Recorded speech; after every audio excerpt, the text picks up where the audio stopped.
6 سال کے بعد اپنی قبر سے نکل کے دیوبند میں 2 مولویوں کی صلح کروا کے چلے گئے, اور سخت سردیوں میں جس نے رضائی اوڑھی ہوئی تھی اس کے اندر بھی اس کا پسینہ چھوٹ گیا, اور شاید کوئی اور بھی چیز چھوٹ گئی ہو. ہاں, اور آگے پھر فٹ نوٹ پہ شریف تھانوی نے لکھا ہے کہ ہو سکتا ہے کہ حضرت کی روح نے اپنا جسم خود قبر سے نکالا ہو اور باہر آ گئی ہو, یا اس روح نے اپنا کوئی علیحدہ سے ایک امثالی جسم بنایا ہو اور اس کے ساتھ آئی ہو. تو کوئی اور بریلوی تو شاہی کوئی نہیں جیڈا بڑا گاندھی نے کو لیا ہے. اور میں ان کے سارے واقعات بیان کیے. تو اب ان کا ایک ترہ امتیاز تھا بریلویوں کے خلاف, وہ توحید پہ تھا, وہ تو میں نے ان سے لے لیا. تو آپ دیکھ لیں جو بندی جن کے دماغ بھی بند تھے, ہماری ویڈیو سے وہ دماغ کھل گئے. اللہ کا شکر ہے. تو میں نے پہلوان کو اس کے زور پہ کرایا. اس کو میں دنیا میں بھی ایک مثال سے بتاتا ہوں. یہ آپ جب کبھی کینٹ ایریا میں جائیں نا تو بیریئر لگے ہوتے ہیں وہ بمبو سے, ہاں, اور لوہے کا بڑا سا ایک بمبو ہوتا ہے, اس کے پیچھے اتنا بڑا وٹا ہوتا ہے. وہ وٹا پتہ تو کیوں ہوتا ہے, وہ پتھر اتنا بڑا, اس کا وزن آلموسٹ اس لوہے کے بمبو کے برابر ہوتا ہے, اس سے تھوڑا سا کم ہوتا ہے. تو آلموسٹ یعنی سمجھ لیں بیلنس سے ہوتا ہے. تو وہ ذرا سی اس پہ انگلی آپ لگائیں نا تو یہ کھڑا ہو جاتا ہے. حالانکہ اس کو اس پتھر کے بغیر اگر آپ کھڑا کریں تو 8-10 بندے چاہیے یوں کھڑا کرنے کے لیے. تو انہوں نے وہ بیلنس کیا ہوتا ہے اس پتھر کے ذریعے, تاکہ ایک عام آدمی بھی, اسی لیے اس کو رسی سے باندھا ہوتا ہے, وہ تھوڑا سا وزن اس کا زیادہ ہوتا ہے, وہ رسی چھوڑتا ہے ویسے ہو جاتا ہے. یا اگر وہ رسی نہ بھی ہو, ہلکی سی انگلی کا اشارہ بھی کرے تو وہ بمبو کھڑا ہو جاتا ہے. اے جناب او میں ایڈے وٹے فٹ کیتے ہیں. ہاں, اشلی رسول اللہ, چشتی رسول اللہ, ہلکی جی انگلی لانا نا اینڈ کر کے فرقہ انہاں دا اڈ کے پرے جاندا ہے. ہاں, یہ اصول مبادی ہے. اہل حدیث کا کیا تھا ترہ امتیاز؟ اہل حدیث کا تو نام ہی لوگوں نے یہ رکھا ہوا تھا کہ جی اے بخاری کرتے ہیں. جناب بخاری دی ایک حدیث نے اہل حدیث فرقے دی موت کرتی ہے, اور کتبہ لکھا ہوا ہے اہل حدیث فرقے کی موت صحیح بخاری 2812 کی وجہ سے ہوئی. وَيْحَ مار تقتلہ الفئۃ الباغیہ یدعوہم الی اللہ ویدعونہ الی النار. افسوس اے مار, تجھے باغی جماعت قتل کرے گی, تو انہیں اللہ اور جنت کی طرف بلائے گا, وہ جماعت جہنم کی طرف. یا معاذ اللہ جہنم کی طرف بلانے والے. جہنمی کہتا ہے نہیں جی نہیں, وہ تو گروہ جہنم کی طرف بلانے والے. خیر یہ ایک حدیث کیا, درجنوں حدیثیں بخاری مسلم سے. بنو امیہ کا جب مسئلہ آیا نا تو یہ اپنے اصول میں فیل ہو گئے. ان کی بخاری مسلم رفع الیدین تک ہی رہی, تو ان کے اصول پہ ان کو گرایا. اہل تشیع کو ان کے اصول کے اوپر گرایا ہے کہ تمہیں سب سے بڑا ایشو کیا ہے. وہ یہ کہتے ہیں کہ ہمارے اوپر آپ لوگ الزام لگاتے ہو کہ ہم صحابہ کو گالیاں دیتے ہیں, اور تم لوگوں کی جرت نہیں کہ تم اپنی کتابوں سے یہ بتا سکو کہ سب سے پہلے مولا علی علیہ السلام پہ لعنت شروع کی تھی بنو امیہ نے, اور واقعی کوئی نہیں بتاتا تھا. کس نے بتایا؟ مودودی صاحب ایک بندے تھے جنہوں نے بتایا, خلافت و ملوکیت لکھ کے سارے لوگ ان کے خلاف ہوئے. میں نے بخاری مسلم سے نہ صرف ان کا مقدمہ ثابت کیا کہ یہ درست ہے, پھر میں نے اگلا سٹیپ بھی طے کروایا. اور اگر ہم کسی پر لعنت بھیجتے ہیں تو یہ ہمیں حکم ہے کہ ہم لعنت بھیجیں ہیں. میں نے کہا کھولو اب تم اپنی کتاب ناج البلاغہ, جس میں مولا علی علیہ السلام کا خطبہ ہے کہ عین جنگ صفین کے موقع پر میدان جنگ میں کچھ اصحاب نے مخالف پارٹی پہ سب و شتم کیا, تو مولا علی نے انہیں کہا کہ انہیں گالی گلوچ نہ کرو, علمی طریقے سے ان کی غلطی ان پر ہائی لائٹ کرو, تاکہ جو حق سے آری لوگ ہیں یہ راہ حق پر واپس آ جائیں. یہ نہج البلاغہ میں مولا علی کا خطبہ ہے. اس کے علاوہ کئی اور خطبات میں نے پیش کیے کہ تم علی کے شیعہ ہو یا بنو امیہ کے شیعہ ہو, علی تو میدان جنگ میں بھی گالی نہیں نکالنے دے رہے, اور تم 1400 سال بعد بھی گالیاں نکال رہے ہو. ہاں علمی طریقے سے اس زمانے میں بھی آپ حق کو ہائی لائٹ کریں, آج بھی کریں, بالکل درست ہے. تو میں نے ان کے اصول اور مبادی کے اوپر ان کو پکڑا. ان کا مسئلہ تھا کربلا کا, بنو امیہ کا, اسی اصول کے اوپر اسے ایکسیپٹنس دی, اور پھر اسی اصول کے اوپر اگلے معاملات ان کے ساتھ طے کیے. عقیدوں میں مسئلہ تھا توحید کا, تو میں نے انہیں کہا یار صبح و شام تمہارے اذکار میں ہے, سورۃ النمل کی آیت نمبر 62, امن یجیب المضطر اذا دعا ویکشف السوء ویجعلکم خلفاء الارض االہ مع اللہ. بھلا بتاؤ تو کون ہے جو مصیبت اور پریشانی میں گھرے ہوئے شخص کی فریاد کو سنتا ہے, اس سے اس کی تکلیف کو دور کرتا ہے, تمہیں زمین پر اگلوں کا خلیفہ کرتا ہے. االہ مع اللہ, کیا اللہ کے ساتھ کوئی اور الہ بھی ہے جو تمہاری تکلیف دور کرے, جس سے تم دعائیں مانگو؟ اور صبح و شام کے سنت اذکار میں شیعہ کے ہاں یہ دعا پڑھی جاتی ہے, قرآن کے اندر یہ آئی ہے. میں نے کہا ترجمہ پڑھ لو. جو اللہ سے قرب رکھتا ہوگا وہی غیب سے مدد مانگ سکتا ہے. وہی وہاں سے پیغام لے سکتا ہے, وہ وہیں سے غیبی مدد لے سکتا ہے. تبھی تو ہم اور آپ جاتے ہیں اللہ کے خاص بندوں کے پاس, اولیاء الہی کے پاس, متقی پرہیزگاروں کے پاس, اور جو اللہ کا قرب رکھتا ہے وہی اللہ سے غیب کی مدد لے سکتا ہے. اللہ سے مدد وہ لے گا. بہت سے لوگ کہتے ہیں ہمیں ڈائریکٹ اللہ سے بات کرنی چاہیے, ہم اللہ سے خود بات کریں گے, ہمیں کسی وسیلے کی ضرورت نہیں ہے. اس کو دیکھو تو صحیح, یہ ہے کون؟ اس نے اپنا قد دیکھا ہے, اس نے اپنا چہرہ آئینے میں دیکھا ہے, اس کی حیثیت ہے کہ ڈائریکٹ اللہ سے بات کرے؟ ڈائریکٹ اللہ سے بات کرنے کا دعویٰ یا محمد کریں یا علی کریں. اہل تقویٰ کو حق ہے کہ وہ اللہ سے بات کریں. کہنے جی یا علی مدد کہنا بدعت ہے. اچھا بولتے ہمیں, تشریح آپ کریں گے؟ یا علی مدد کا مطلب مولا علی سے دعا مانگنا ہے, یہ وسیلہ اور توسل نہیں ہے. ہمیں نہیں اردو آتی, عربی نہیں آتی. وسیلہ اور توسل تو یہ ہے کہ اے اللہ تجھے اپنے نبیوں کا واسطہ, تجھے صحابہ اکرام کا واسطہ, تجھے اہل البیت کا واسطہ, تجھے مولا علی کا واسطہ, اے اللہ تو میرا کام کر دے. یہ ہوتا ہے وسیلہ.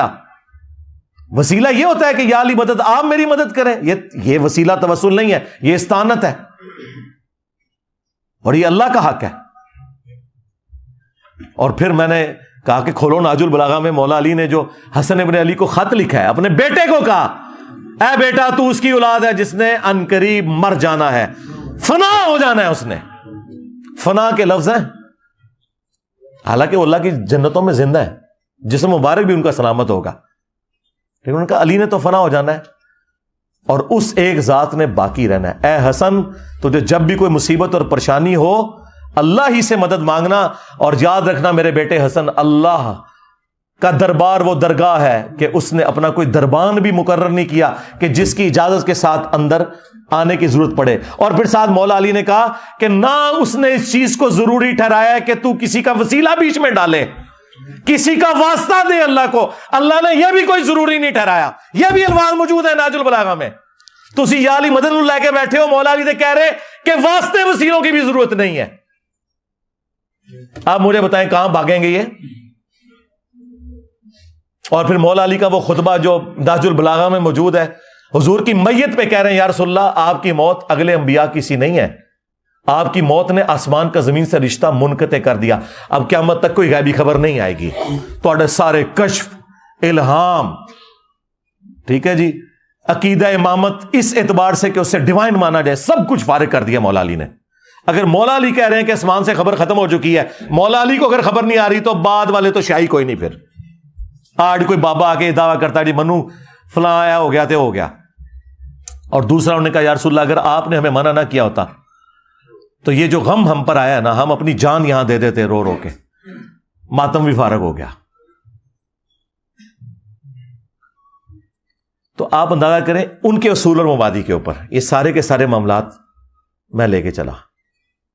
قادیانی دیکھ لیں, انہیں یہ تھا کہ ہم بڑے کمزور ہیں, ہمارے پر ظلم ہوتا ہے, ہم علمی بات کرتے ہیں, ہم سے کوئی بات نہیں کرتا. میں نے ان کے اصول اور مبادی کے اوپر ان کو گرا دیا کہ تمہارا یہ جو دجال تھا اس نے تو اپنی کتابوں میں حدیثوں کے حوالے تک غلط دیے ہوئے ہیں, وہ حدیثیں وہاں پہ موجود ہی نہیں ہیں جو اس نے حوالے دیے ہوئے ہیں. پلس اس نے جو اصول اور مبادی کھڑے کیے ہیں قرآن و سنت سے دلائل کے, وہ تم خود پڑھ کے دیکھو, ان چیزوں کا لینا دینا ہی کوئی نہیں ہے. بخاری سے لا کے حدیث پیش کرتے ہیں کہ عبداللہ ابن ابی اوفا کہتے ہیں کہ حضور کا بیٹا اگر ابراہیم اگر یہ جوانی کی عمر کو پہنچتا تو یہ بھی پیغمبر ہوتا. اور انہوں نے پورے مسلمانوں کو دھوکے میں رکھا, کہتے ہیں دیکھیں نبوت جاری ہے. تبھی تو صحابی کہہ رہے کہ حضور کا بیٹا قاسم بن محمد, جن کی وجہ سے کنیت تھی رسول اللہ کی صلی اللہ علیہ وآلہ وسلم, ابو القاسم, یہ اگر زندہ رہتے تو پیغمبر ہوتے. وہ حدیث جو ہے وہ یہ ہے کہ حضرت ابراہیم جو حضور صلی اللہ علیہ وآلہ وسلم کے ماریہ قبطیہ کے بطن سے فرزند تھے, جب آپ کا وصال ہوا تو حضرت اقدس محمد رسول اللہ نے ان کو لحد میں اتارتے ہوئے فرمایا لو آشا لکانا صدیقا نبیا, یہ میرا بیٹا اگر زندہ رہ جاتا تو صدیق نبی ہوتا.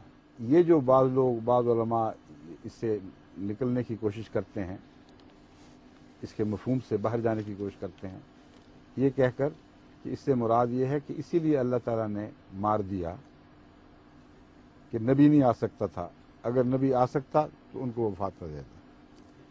مولا علی قاری نے اس کو سختی سے رد فرمایا ہے انہوں نے کہا یہ خدا تعالیٰ کی شان کے خلاف بات کرتے ہو.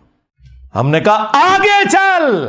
آگے لکھا ہے ابن ابی اوفا کہتے ہیں کہ چونکہ رسول اللہ پہ ختم نبوت ہو چکی ہے اس لیے آپ کا کوئی بچہ جوانی کی عمر کو پہنچے نہیں, کیونکہ سلسلہ نبوت ختم ہو چکا ہے. تو نے اتنا جملہ لیا کہ قاسم زندہ رہتا تو وہ نبی ہوتا. میں بھی کہتا ہوں کہ حضور کا اگر کوئی بیٹا جوانی کی عمر کو پہنچتا تو نبی ہوتا, اگر حضور خاتم النبیین نہ ہوتے. آگے لکھا ہوا ہے اور یہ قرآن میں بھی ہے, ما کان محمد ابا احد من رجالکم ولکن رسول اللہ وخاتم النبیین. محمد تم مردوں میں سے کسی کے باپ نہیں ہے, ان کا تو اپنا بیٹا بھی مرد نہیں بنے گا, چاہے جائے کہ زید ابن حارثہ کو کوئی ان کا بیٹا مان لے. کیوں؟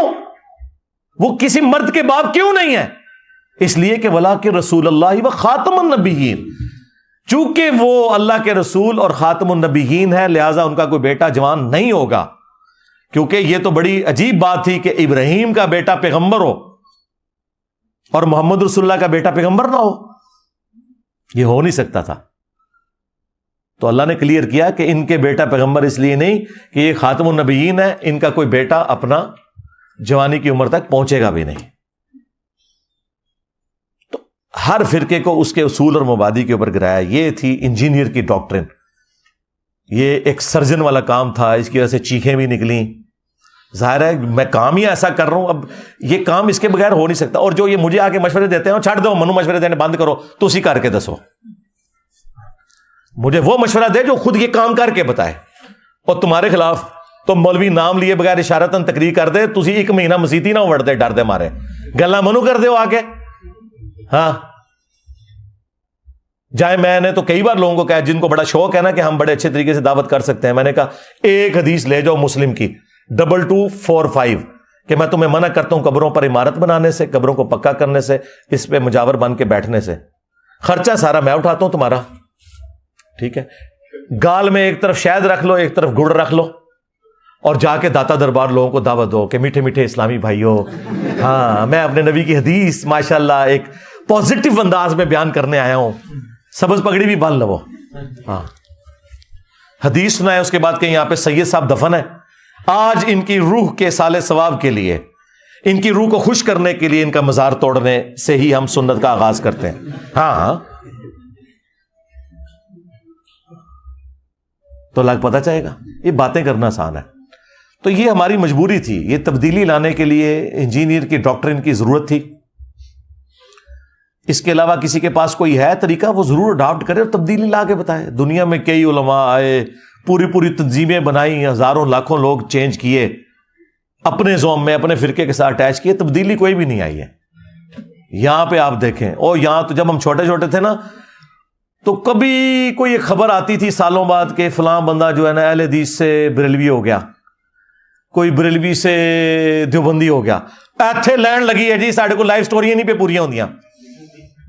اپنے کٹر فرقے چھوڑ دیے لوگوں نے, بلکہ کٹر ہی ٹوٹ گئے ان کے.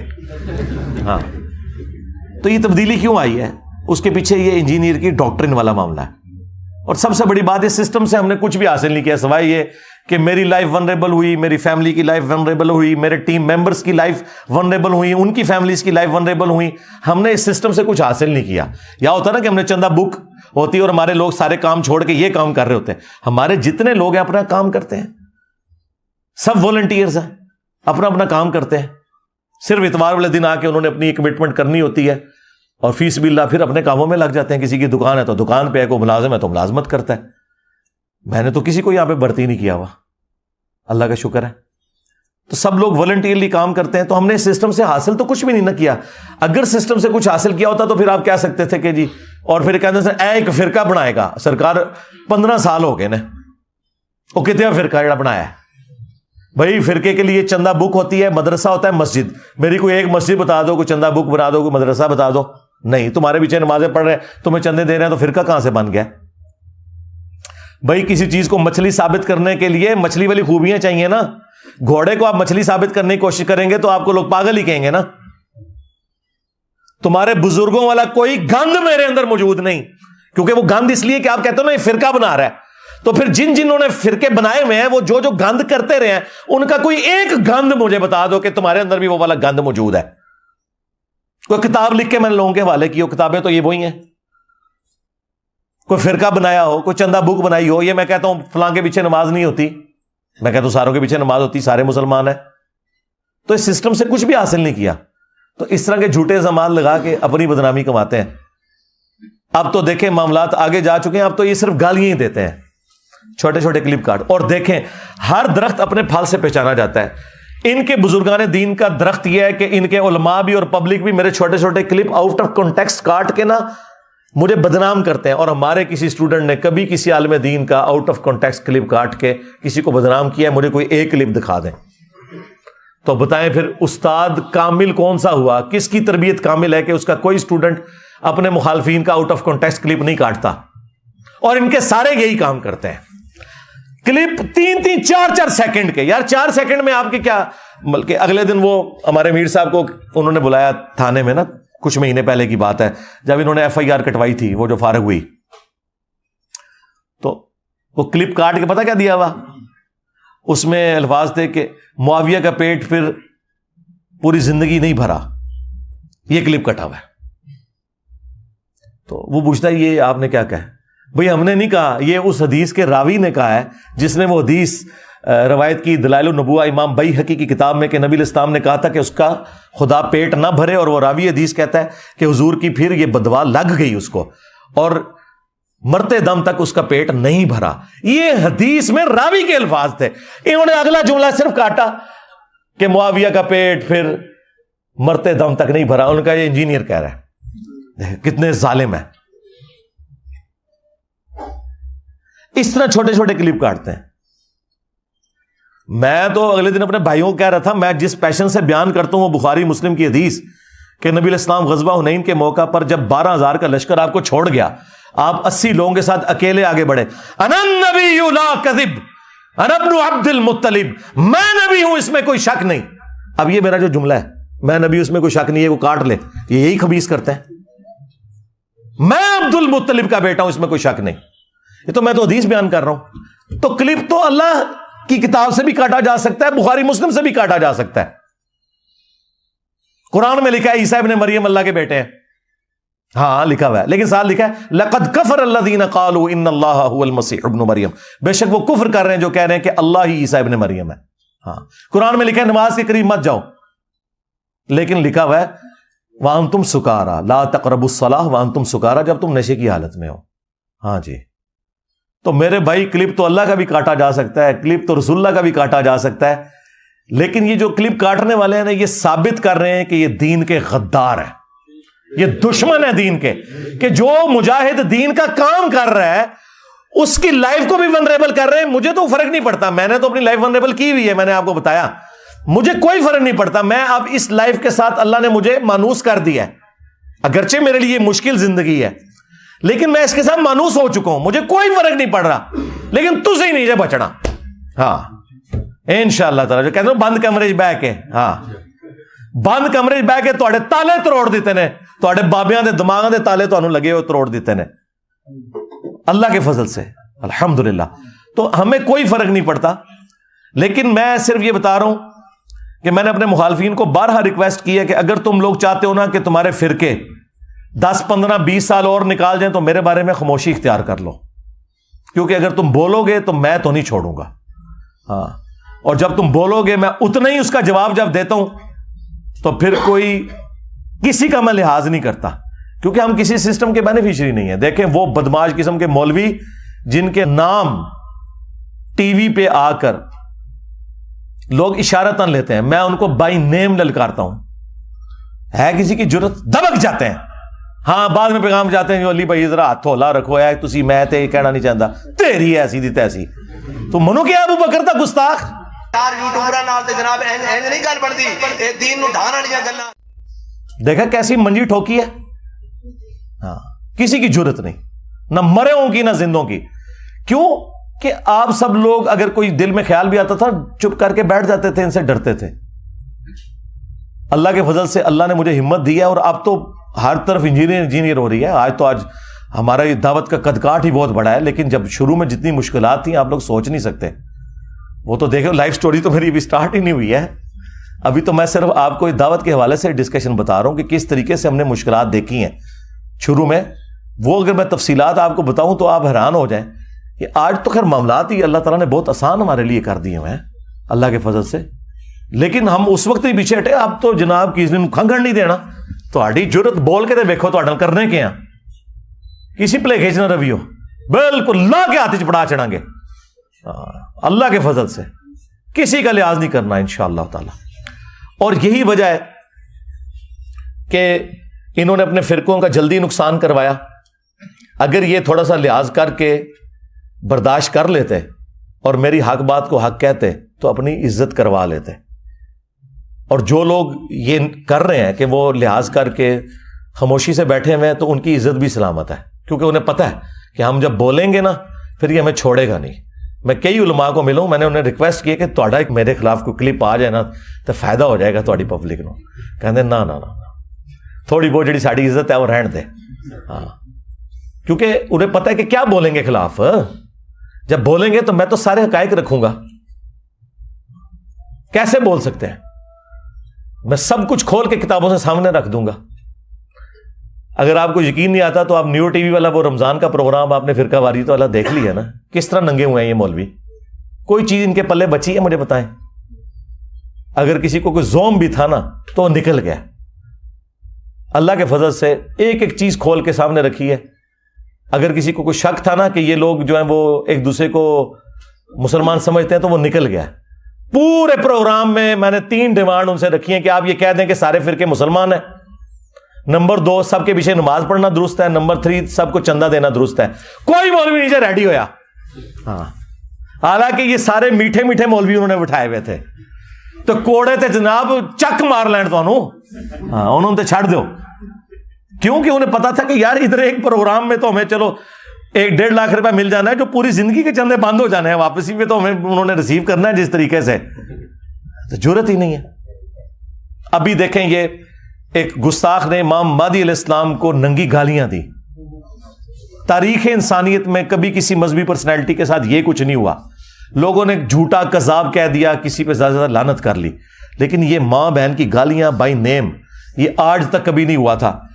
کوئی بریلوی دیوبندی اہل حدیث عالم آپ کو نظر آیا جو امام مہدی کے دفاع کے لیے سامنے آیا ہو، کسی نے بیان دیا ہو؟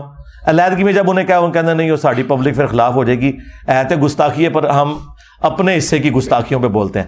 مجھے بتائیں اگر حضرت ابوبکر کی شان میں اس طرح کی کوئی گستاخی پاکستان نہیں ایران میں ہوئی ہوتی، ادھر ان جماعتوں نے پورا ملک بند کر دینا تھا، نہیں تھا کرنا. تو اس کا مطلب یہ 2 نمبر لوگ ہیں، بے ایمان لوگ ہیں. ویسے تقریروں میں کہتے ہیں ہم جو ہے وہ صحابہ کے دفاع کے لیے، اہل بیت کے دفاع کے لیے، حسن و حسین کے دفاع کے لیے نکلیں گے، اور ہے یہ بندر ہیں بنو امیہ کے. کسی نے ہمارے جذبات کو بھڑکانے کی کوشش کی تو ابو بکر عمر کے دفاع کے لیے، عثمان و علی کے دفاع کے لیے، علی المرتضیٰ کے دفاع کے لیے، حسنین کریمین کے دفاع کے لیے، امیر الحق ولی کان معاویہ بن ابی سفیان کے دفاع کے لیے، ادھر آ دل بر ہنر آزمائے تو تیر آزما ہم جگر آزمائے. اللہ کے فضل و کرم سے ہم یہ کام کرنے کے لیے تیار ہیں. آپ سارے کے سارے یہ کام کرنے کے لیے تیار ہیں انشاءاللہ. اور یہ نہ سمجھیے گا کہ یہ خود نہیں دفاع کر رہے، اور یہ ایسے ملعون ہیں، ان پہ لعنت ہے، یہ کبھی بھی اہل بیت کا دفاع کر ہی نہیں سکتے، کیونکہ اللہ نے لعنت ڈال دی ہے نا. اہل بیت کا دفاع تو وہ کرے گا جو غدیر خم پہ کھڑا ہے، قرآن اور اہل بیت. اہل بیت کا دفاع وہ کرے گا جو حجۃ الوداع پہ کھڑا ہے، قرآن اور سنت. اور جو بابوں میں کھڑے ہوئے ہیں ان کو توفیق ہی نہیں ملنی. لہٰذا یہ لوگ بیسیکلی اللہ تعالیٰ کی طرف سے مغضوب علیہم ہیں، ان کو توفیق کبھی ملنی ہی نہیں ہے. لہٰذا ان سے کوئی امید بھی نہ رکھیں آپ. لیکن کم از کم اس طرح کے واقعات ان کے کپڑے اتار دیتے ہیں کہ یار یہ کتنے مخلص ہیں دین کے ساتھ. سرکار کوئی مخلص نہیں ہے، اپنے صرف فرقے کے ساتھ، فرقے کی کاز کے ساتھ مخلص ہیں. بس کل حزب بما لدیہم فرحون، ہر فرقہ اس میں خوش ہے جو اس کے پاس ہے. بریلویوں نے بھی اپنا ایک مخصوص سا دین پکڑا ہوا ہے، دیوبند نے بھی، اہل حدیث نے بھی، شیعہ نے بھی. ٹھیک ہے، اور آپ دیکھیں ہم نے اس معاملے کو اٹھایا اللہ کے فضل سے انٹرنیشنل لیول کے اوپر. ٹھیک ہے، اس کے بعد شیعہ علماء سامنے آئے، انہوں نے اور میں نے جو علیحدگی میں جو ان کے ساتھ کرتا تھا وہ آپ چھوڑ دیں. میں نے تو کئی علماء کو کہا کہ اس کے بعد تم لوگوں کو مر جانا چاہیے، آج کے بعد اہل بیت کا نام نہیں لینا چاہیے. تم لوگ اس قابل ہو کہ تم لوگ مر جاؤ اپنے گھروں میں، اگر امام مہدی کا گستاخ جو ہے وہ اس طرح دندراتا پھر رہا ہے. تو آندہ بھی جب کوئی معاملہ ہوگا اللہ کے فضل سے ہم ہر جگہ بولتے ہیں. قرآن کی گستاخی ہوئی ہے ہمیشہ بولوں, خاکوں کے اوپر میں 2011 سے بولنا شروع ہوں, اور ایک ایک چیز علمی طریقے سے. یہ کوئی نہیں ہوتا کہ آپ کسی کا پتلا جلا دیں, نہیں نہیں, جو علمی ان کے اعتراضات ہیں ان کے جوابات دیں. اور ابھی یہ دھروو راٹھی نے جو ویڈیو ریکارڈ کرائی, کدھر ہے مولوی جی جو ہمیں کہتے ہیں انجینئر صاحب غیر مسلموں کو جواب دیا کریں؟ وہ کتنے تھوڑے مفتی مر گئے نے انجینئر صاحب نو کہتے ہیں جناب ان کو تو قرآن دیکھ کے نہیں پڑھنا آتا. اوے تھوڑے جڑے مولوی نے نا, جتنے میں نے قرآن کی درجنوں آیات کے حوالے دیے ہیں نا اس لیکچر کے اندر, وہ دیکھ کے لیکچر اسی طرح تجوید کے ساتھ وہ آیات ابھی پڑھ کے کو بتا دیں.